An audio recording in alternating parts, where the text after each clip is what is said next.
Hey guys, I'm back again. I just wanted to go over like a couple of my utilities I use to learn Japanese. I got this like really cool child's book off Amazon, and this is interesting and stuff.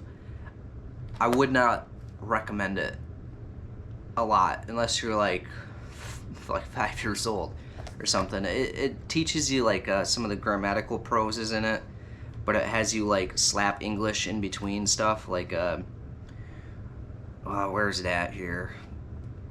Anyway, it's trying to get you to be like white toe, black no, and stuff like that, and it's just like a little confusing. And yeah, I wouldn't recommend it. There's some like good word practice in there for singular words and stuff like that, vocabulary, whatever else. Those are cool. But if you're really trying to learn, I'd get this book. It's called Genki. Kind of expensive, but it's a real good book.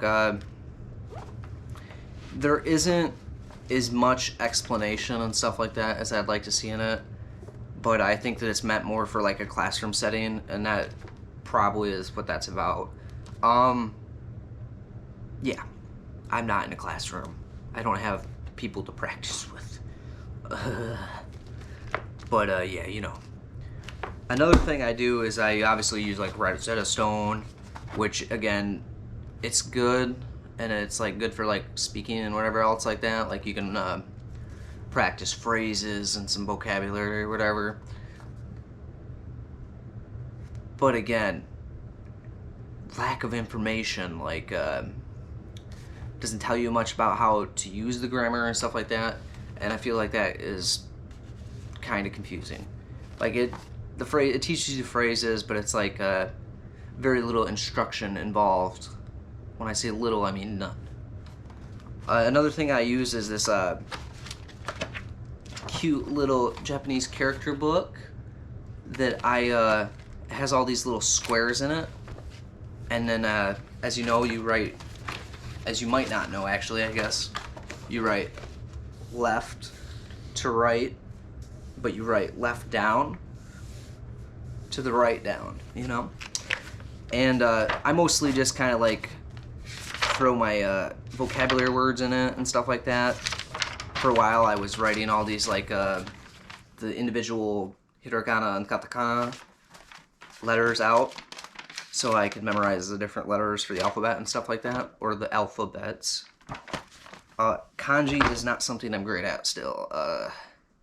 Way too many of them, and they look pretty complicated for pictograms.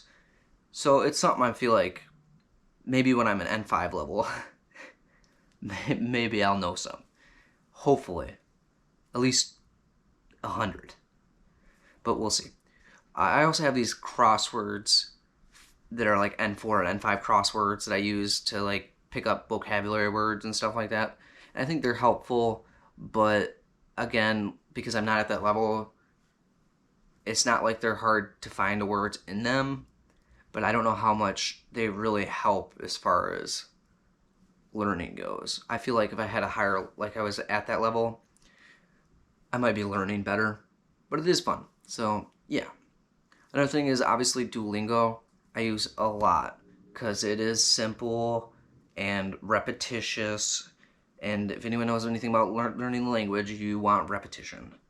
And it's like a game. It's like a game. So I can be on there for like an hour just boop, boop, boop, boop, boop, boop, boop, boop, boop. Getting it all right. Feeling great about myself. And it just helps to boost my mood because, you know, if you're doing it all right all the time, obviously you're having a good time. While on Rosetta Stone, I'm constantly having I don't know if it's a microphone issue or what, but I constantly am getting 90-some%, and that is not good for me, I don't think. It's frustrating. But yeah, I just wanted to go over that, and yeah, sayonara.